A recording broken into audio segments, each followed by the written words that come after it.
Welcome back to Legion Builds, where I show you how to bring your favorite fictional characters into Dungeons & Dragons. Today we are bringing a horror icon into D&D, Pinhead. Now for those who have already seen most of my videos, you'd say I've already done Pinhead, but I haven't. One of my first D&D builds was the Hell Priest, which is technically Pinhead from the novels, but the two are actually completely different in abilities and motivations. Today we're bringing Pinhead from the Hellraiser movie series to life. Our goals are to make the master of pain without actually touching anyone. So chains. Lots of chains. Next, we need a team of loyal Cenobites to serve you. You may keep switching servants, but you never travel alone. Finally, we need the power to appear wherever, whether it's in another room or another dimension, and you know what? Let's send someone to hell. We're using standard point array, and we are multi-classing, but they use the same stats, so who cares? Charisma will be first at 15. You are really scary after all. Wisdom will be 14, because while you are a monster, you're wise enough to know when someone is being used and not deserving of your art.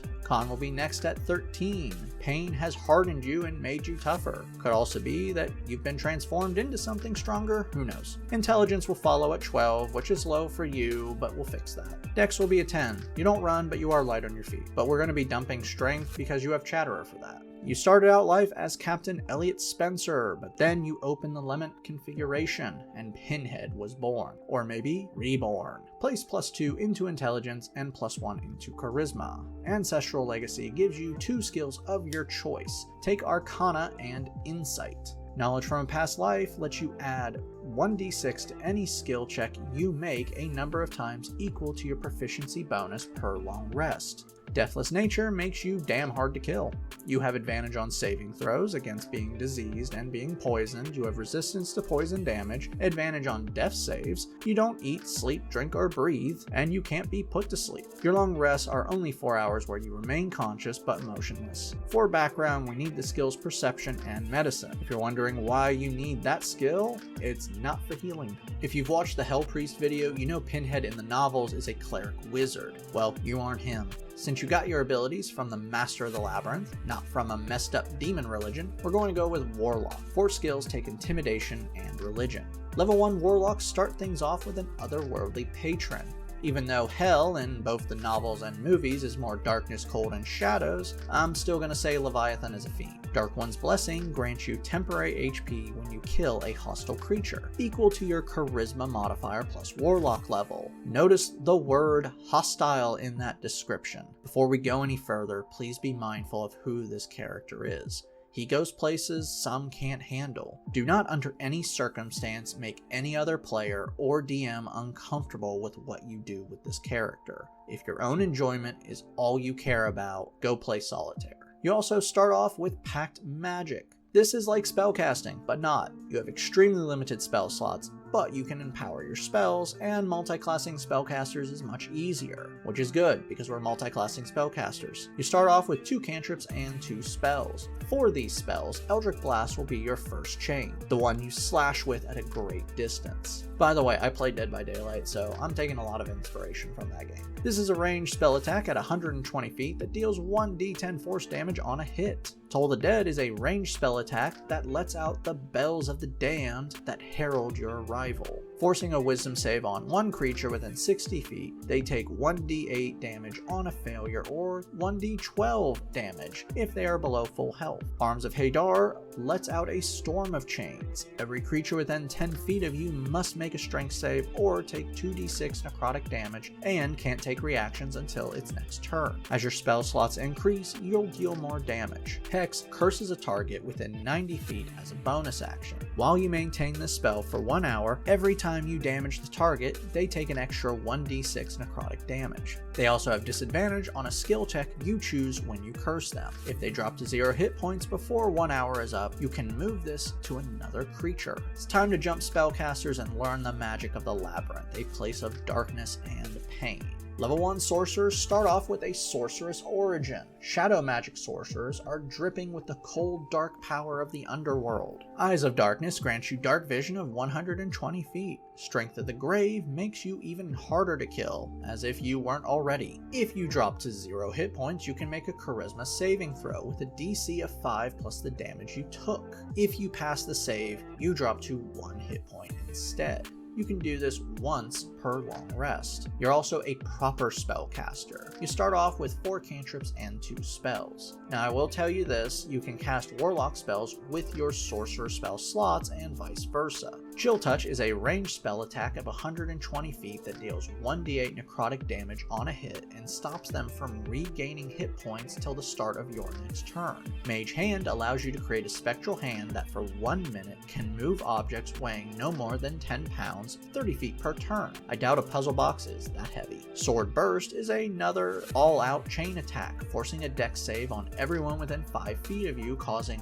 1d6 damage on a failure. Control Flames lets you make a creepy entrance. Flames within 60 feet of you, no more than what would fit into a 5-foot cube, are extinguished, spreading darkness. There's more to it, but you just needed to kill light. Be creepy. Shields add +5 to your AC as a reaction. Magic Missile creates 3 chains that auto-strike a target within 120 feet, dealing 1d4 plus 1 force damage times the number of chains. Level 2 sorcerers gain Font of Magic. This grants you sorcery points equal to your sorcery level that you can use to change your spells, but for right now you can only use them to regain spell slots or burn spell slots to regain points. For your new spell, Featherfall stops all fall damage on up to 5 people.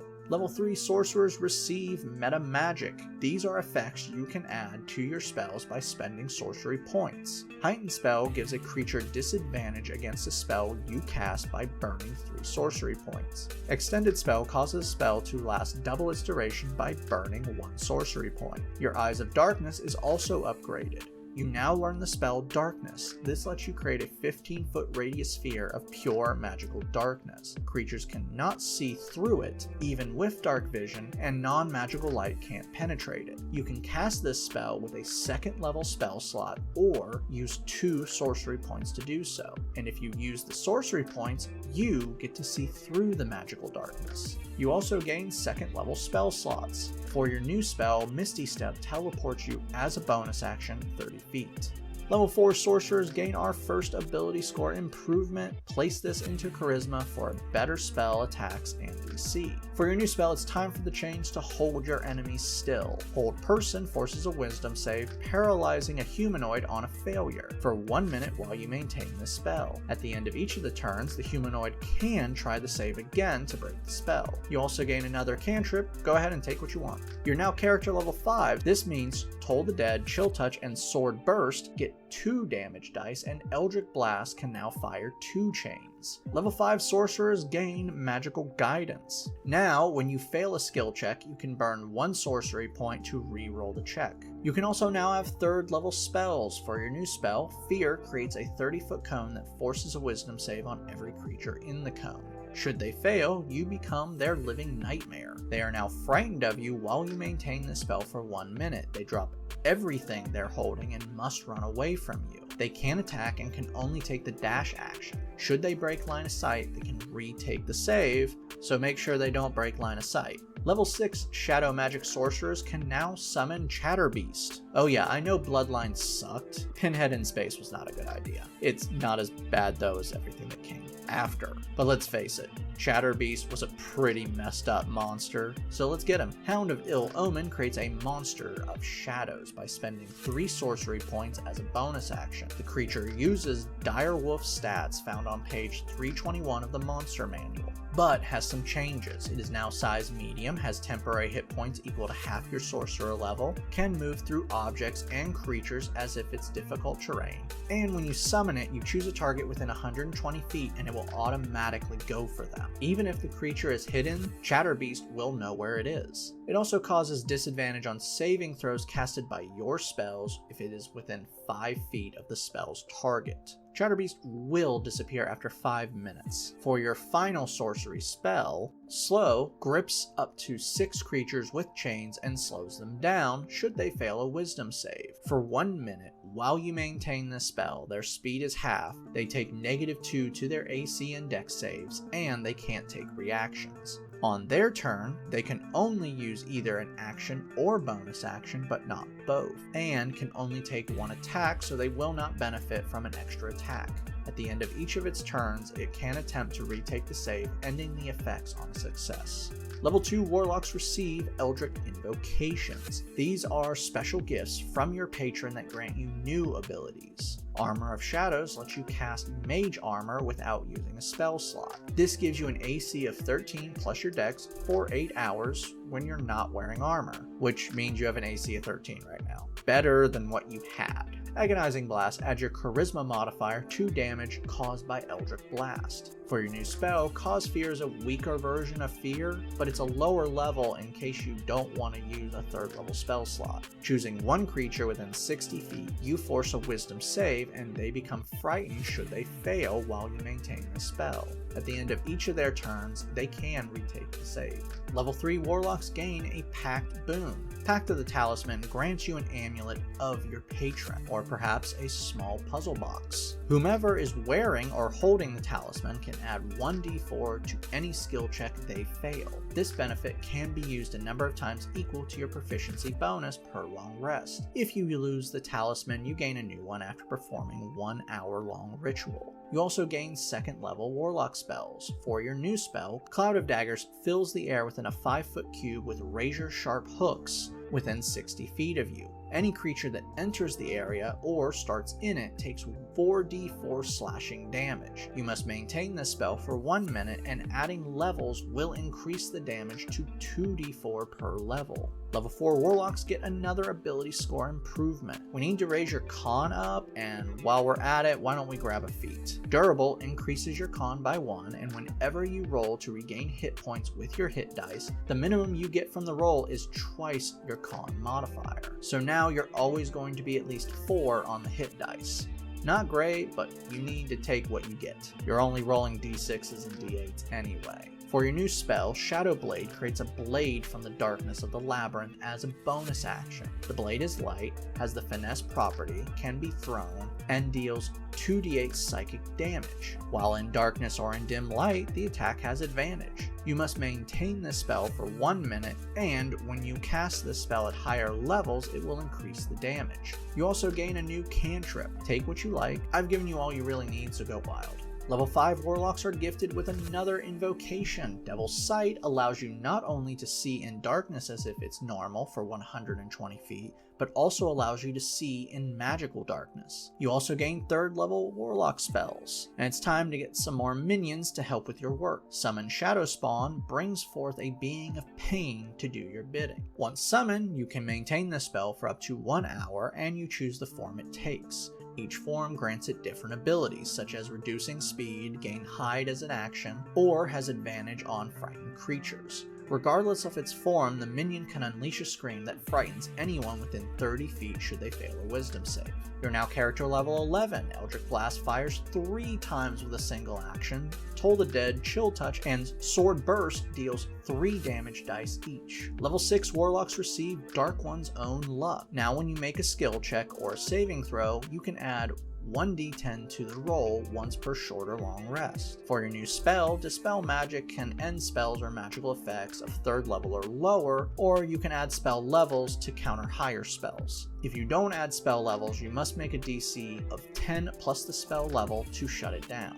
Level 7 Warlocks are gifted with a 4th invocation. Eldritch Mind gives you advantage on concentration saves you make to maintain spells. You also now have access to 4th level spells. Remember, each time you receive higher spells for Warlock, it is now that level spell slot, meaning anytime you cast a spell using a Warlock spell slot, it is that level. For example, Dispel Magic can now shut down 4th level spells, and Shadow Blade is dealing 3d8 damage. For your new spell, Counterspell interrupts 4th level spells or lower as a reaction, stopping them from being casted. Level 8 Warlocks gain another ability score improvement. Place this into Intelligence. For your new spell, Dimension Door grants you a 500-foot teleportation. This teleport is to a place you can see, a place you know, or can describe. Should you teleport into something, it fails and you take 46 force damage. Level 9 Warlocks are gifted with another invocation. Eldritch Sight lets you cast Detect Magic without a spell slot or components. This allows you to see magic around you or spells affecting areas or creatures. You don't know what the magic is, but you can tell the school of magic. You also now have access to highest level spells a Warlock can have, 5th level spells. For your new spell, Far Step is a 60-foot teleportation you can make with a bonus action that you can maintain for 1 minute to keep teleporting. Level 10 Fiend Warlocks receive Fiendish Resilience. Now after a short or long rest, you can choose one damage type, gaining resistance to that until you choose another, meaning you can make yourself resistant to fire, slashing, or any other type of damage. This will not work though against silver or magical weapons. Level 11 Warlocks gain a Mystic Arcanum. These are spells at higher levels that you can cast without a spell slot once per long rest. For this Arcanum, Mental Prison creates a personal hell for one target within 60 feet. Firstly, they take 5d10 psychic damage regardless of if they succeed or fail the save. Should they fail though, they now believe they are trapped in a dangerous cell that will hurt them should they try to escape, and they can't hear or see anything outside the cell. The cell isn't real though, and if they leave or pass through it in some way, they will take 10d10 psychic damage and the spell ends. This spell must be maintained, but who cares, it does an automatic 5d10 damage. For your normal spell, Hold Monster is a more powerful hold person, now without the humanoid limitation. You can now trap anyone in your chains. You're now character level 17. Eldritch Blast is now maxed out at 4 attacks per action. Toll the Dead, Chill Touch, and Sword Burst now do 4 damage dice each. Level 12 Warlocks gain our final ability score improvement. Place this in Charisma to cap it off with a 20. You are also gifted your final invocation, and take what you want. You're good from here on. Level 13 Warlocks receive our final Mystic Arcanum. It's time to journey into the Labyrinth. Plane Shift opens a gateway for you and 8 willing creatures to travel to another plane of existence. You can also use this spell to banish someone to another plane of existence by making a melee spell attack against them, forcing a charisma save on a hit. Should they fail, they become trapped on another plane until they can find a way back. Also, should you know a teleportation circle within the plane, you can travel there instead. Speaking of teleportation circle, for your new spell, Teleportation Circle lets you create a portal to a fixed teleport point you know. When you learn this spell, you will learn 2 teleportation circles. You can also learn more circles by studying them for 1 minute. Our final level is level 14 Warlock, and Warlocks of the Fiend gain an awesome power of Hurl Through Hell. I love this ability. Hitting a creature with an attack, you launch them through the lower planes once per long rest. They vanish till the end of your next turn and take 10d10 psychic damage when they arrive back. Time to look at this build. I think you have plenty of chains. They can cause damage, can hit multiple targets, can grab creatures, hold them, slow them down, or just slash at people up to 10 feet away. By using your higher level spell slots, you can hold even more people with chains or cause more damage. There is nowhere you can't get with a 500-foot teleportation, access to a portal network, and can cross entire dimensions. You can also teleport other creatures to those dimensions for a quick trip of torment or trap them there forever. Finally, your minions can never be far behind, making sure you always have 1 to 2 people standing with you. Downside. Firstly, you have the Spellcaster's Curse, concentration spells. Looking at your list, you have 11 spells you must maintain to use, and you can't use them together. Next, you have limited resources. You have 3 Warlock spell slots that only go to 5th level, 10 Sorcerer spell slots that only go to 3rd level, and 6 sorcery points. This means your 4th and 5th level spells have to go towards your Warlock slots, which you will burn quickly. Finally, you are squishy with just over 130 HP and an AC of 13. Just about anything can hit you, and those points will not last, so keep Chatterer and Chatter Beast in front of you to take the damage. But should anything get close to you anyway, unleash your change from a distance and keep away from the enemies. Allow your minions to do all the real fighting while you trap your enemies or send them to hell. If you like horror characters or just villains in general, check out my horror or Dead by Daylight playlists. Make sure to like and subscribe to not miss a single new build, ring the bell to be alerted every time a new video goes up, and if you're listening on Spotify, give us a good rating.